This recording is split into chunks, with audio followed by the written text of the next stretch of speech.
Well, hello and welcome back. I'm Claire. This is Purple Poppy. You may recognise these lovely pages.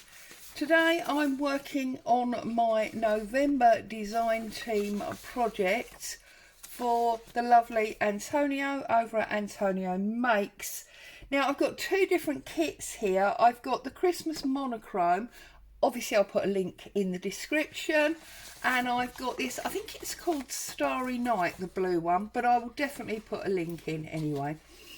And you will remember that last month I did a series of things. I did this this bag as a bit of an advent gift. I did the pouch box, again, see with a number like an advent, and I did the letter envelope. So we had 3 advent items that I made there. Then while you were gone, I made this tied up stack. So it's basically made with envelopes, and I've used all of Antonio's beautiful papers, just 3 envelopes. You can see sewn in the middle there. And I popped the dates on again for, you know, Christmas advent type, and I put various things inside each of the pockets, so it'd make an awesome happy mail or a little friend gift, something like that. And then I just tied it up with some of this blue baker's twine because it went well. So I've already done quite a lot with this kit. But today I wanted to bring you something totally new. Now I'm going to be stopping and starting this video quite a lot, because if I didn't, we'd probably be here for 4 or 5 hours, which is not a good idea, is it? So that's the papers. But the sheet that I am most interested in today is this one here. I said to you when I very first saw it that I loved this vintage street scene, and this almost reminded me of Antonio, this really jolly chap playing with a tin train. Yeah, I just loved it. So I took this sheet, these are the other ones, look, that I've cut about at, and on my computer I chose to print at 50%. And in printing at 50%, I got that size, yeah? So each picture is a little bit more than a postcard. And you can see through here, there's a red grid. And the reason there's a red grid is because I printed my half-size image on to this transfer paper. Now I did it because I can't get my printer to print on fabric. You can print on fabric, then obviously that's even better. But I had these anyway, so I printed it onto the sheet. I also printed the tags onto the sheet. Okay, I've now ironed those 2 images onto a piece of old shirt. And what I'm going to do is I'm going to just pick at the corner, and I'm going to peel the backing off. And although it is in reverse, which doesn't matter because there's no writing, there's my image. I'm going to do this one as well. Obviously this doesn't work if you've got writing, because then all your writing would be back to front. So you'd need to make sure that your print was back to front in order that it would be correct when you used it. I'm going to separate these 2. I'm just going to separate them very roughly at the moment by tearing down this piece of fabric. I will trim them much closer later. So I'm going to be using these 2 images from the kit, and I'm going to be doing, don't know whether or not you'll have heard of this, but I'm going to be doing a journal cover. And the journal cover is going to be in a crazy quilt block. Now this crazy quilt block is actually 8 inches. Okay, so I've already cut out a piece of calico which is 8 inches plus an inch, sorry, 8 inches plus 8 inches, so this is 16 inches. I have pinned an old tea towel to it. This will be the inside of my journal cover, and this is going to be the outside of my journal cover. Okay, so I'm going to set about laying out my pieces, and then I will come back and I will show you where we are. So the first thing I need to do is I'm only going to cut the middle, and because my image is much bigger than piece number 1, I'm going to cut pieces number 1 and 2 together. So I'm just going to poke a hole in there. I'm going to come to the edge, and having cut pieces 1 and 2 together, I can then start with my panel. Okay,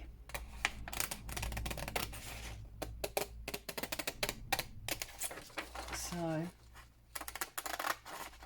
going to cut that out.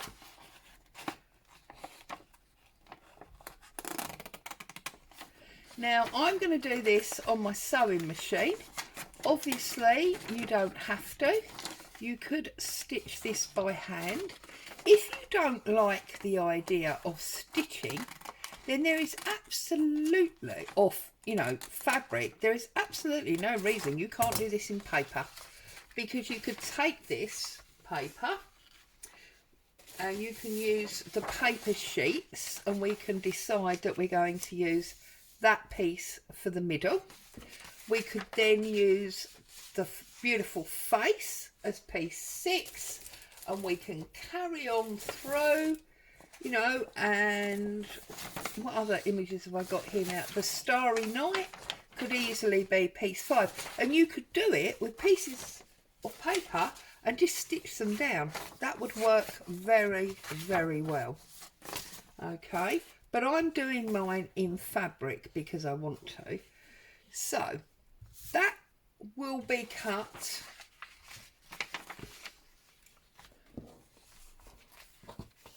this is going to sit in here. Now I don't want my picture square, I want it on the angle. Okay, so then I'm going to line that up like so, and yes, it does overlap. That's not a problem, and I will show you why when I come back. I'm then going to put this piece on the back, and I'm going to use a different block piece because I don't want it to be the same. Again, I'm going to sit this on the angle, and I'm going to use that like that. Okay, or I could use this one. I've got several. Could use this one if I preferred, whatever way I wanted to go. Okay, but all you need to do is cut that middle piece out. I've then obviously got a stack of fabrics because we can see that I need 7 pieces. Okay, so this is 1 and 2 already, so then I need piece 3. Well, this would be maybe okay for piece 3, to use this old piece of shirt or something like that. I've got a piece of fabric that I've actually used my rubber stamps to stamp. I might use that there. I've got another one here, all because these papers are blue. Okay, my laces, well, I will use for the top for decoration. I've got some old denim that could go on one of the other pieces. I've got some black check. I've got blue check. I've got blue embroidered. I've got some cord, got some ribbon, lots of things in blue. Okay, so I will come back and show you when I'm finished. Okay, so as you can see, I have now sewn all of my fabrics around my printed images. Now, as you can see, I did change my mind. I swapped the pictures round, and I also cut my fabrics bigger than the block piece. There's lots of bits of fray here that I'll brush off later, but I just wanted to bring it along and show it to you at this stage. So now obviously we need to turn it over and we need to trim off all of this excess. Now I'm using my pinking shears, and the size that we actually want is the calico that we've sewn to. So I'm going to cut all the way along and get rid of all of the excess. Some of it is 2 layers, some of it is 3 layers where it's been overlapped, but just trim all of that away to your calico, because that is the size that we want. That is our base board, if you like. So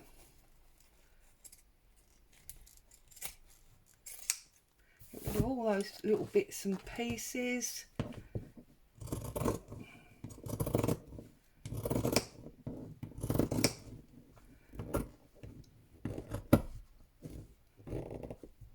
Some of it is super thick because, as I say, we've gone through 2, 3, even 4 layers at some points.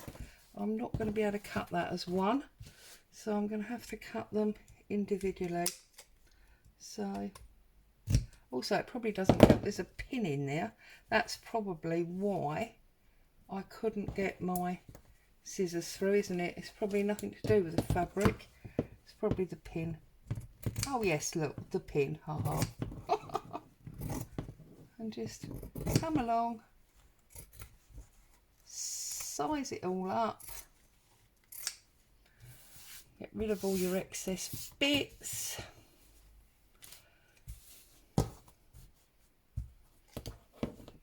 And then down this last side. Oh no, I've got a bit on the bottom. I thought this was the third side, the fourth side. It's obviously only the third.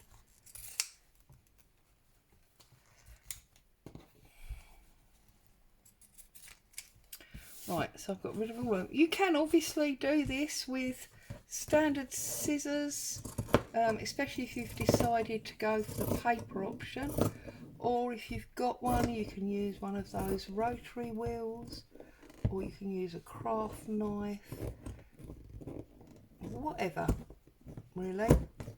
I'm just using my pinking shears because I have them and they're here. Sorry, I know I'm making this look very hard. It's because I'm working around the camera. It's not that hard at all.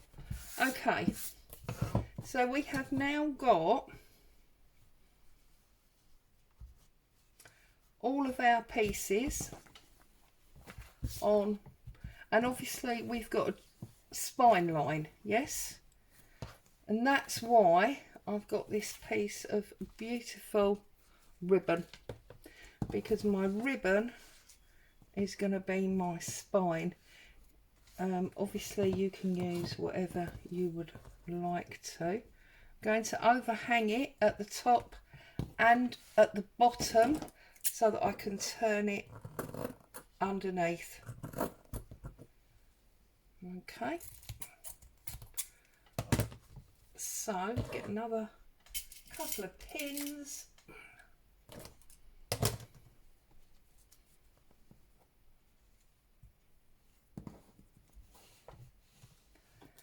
And just pin it at the top. Hold it nice and straight and flat. Pin it to the bottom. Now, of course, the way that we've done this in sewing down the very first piece, so we've put the piece onto our picture, we've sewn, and then we've folded, okay, and then we've done the next one, and that one and that one, and we've worked around. It means that obviously all of our seams are done. You know, it's all sewn in. It's only the edges that aren't sewn. Okay, so I'm going to fold that up. I am going to find my inside of fabric,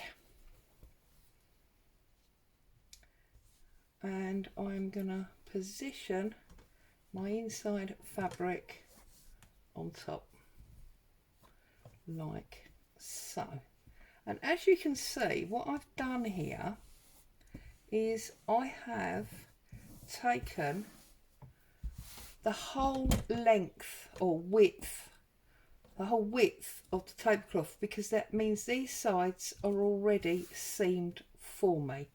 Okay, so now I'm gonna seam all the way round the edge.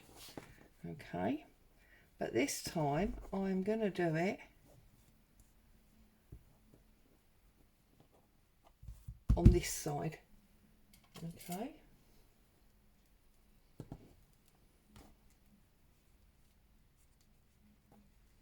which means what I need to do now, okay, is go around and take my pins from the front to the back, from the front to the back. Simple as that. Okay, all the way around so that you can see your pins on the back, not on the front. So this one will go there. Just swap them round. That one we don't need because we've already pinned it over. Although actually I'm going to put one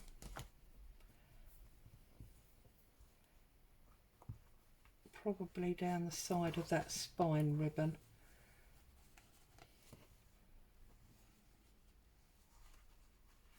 Okay, make sure it's nice and flat as you go. Pull this one.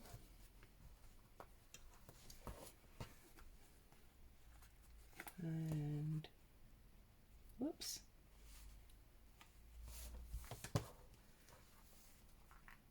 this one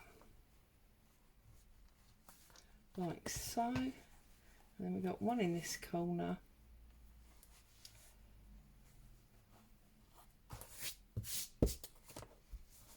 there's one here, and then we've come all the way round. Yes, just turn it over, make sure there's none left. You see there's one there we can get rid of. This one I'll probably put in because that's quite a big piece of fabric. This one I will also put in because that's the edge of the page. Okay, get rid of all those bits. They're only bits of fabric, we can brush them off later. Okay, so that is all nicely pinned. So I'm going to go away now. I am going to, yep, oh, we don't need that one. There we go. So I'm going to go away now. I'm going to stitch all the way around the edge, and then I will come back and show you what it looks like. Okay. Okay, so here we are then.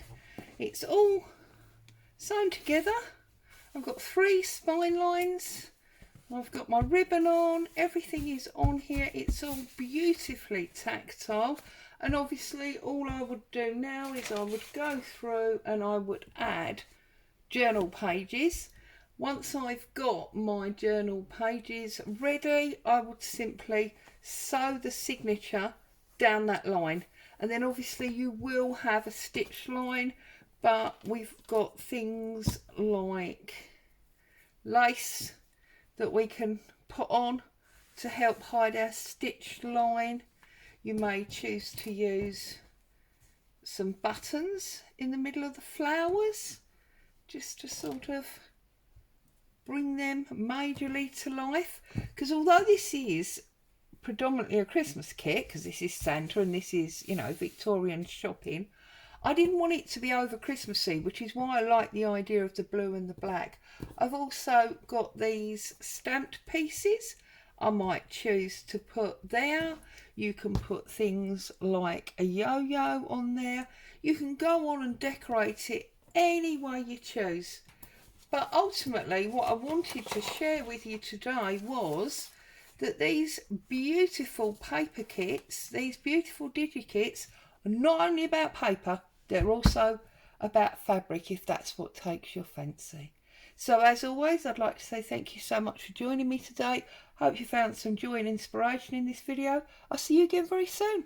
Bye bye for now.